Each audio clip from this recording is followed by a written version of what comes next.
sa Metro Manila. Ilan sa mga dinadayo ang theater bar at amusement park. Nakatutok si Lar Santiago. Bahagi na ng pagsalubong sa panahon ng Kapaskuhan ng maraming Pinoy ang pagpunta sa mga amusement park. Sa Kamaynilaan, andyan ang Star City. Nitong weekend, opisyal na nagbukas ito pero mahaba na ang pila ng mga gustong pumasok. Karamihan, pami-pamilya o kaya naman ay grupo ng magkakaibigan. Sa halagang 60 pesos, pwede ka nang pumasok, mag-ikot at mag-Christmas shopping sa loob. Kung mahilig ka sa rides, may 38 iba't ibang rides ang pwede mong subukan.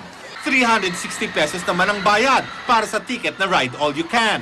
Pwede sa mga simple katulad ng carousel o kaya naman ay sa mga kahindik-hindik tulad ng Star Flyer o roller coaster. Pagtsak ng Star City, ligtas ang kanilang mga rides. Pinapunta pa nila sa Pilipinas ang head ng California Ride Safety Bureau na si Phil Lindquist para siguraduhing pasado sa standard ang mga ride na kanilang ino-offer. We bring them over every September and every November or December to inspect each and every ride to make sure that they're absolutely safe. Ang mga foreigner naman, ang kakaibang show sa Club Moi sa Mandaluyong ang dinadayo. Aliw na aliw ang mga banyaga sa ala Broadway na pagtatanghal ng Pinoy impersonators at dancers. Click sa kanila ang Don Quixote de la Mancha.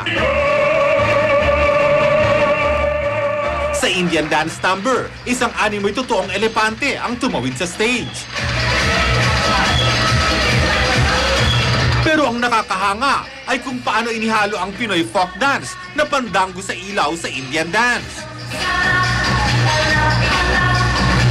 Hindi kataka-taka na nahirang ang Club Moi na pinakamahusay na show club sa buong Asia sa idinaos na parangal sa Thailand nitong Setyembre.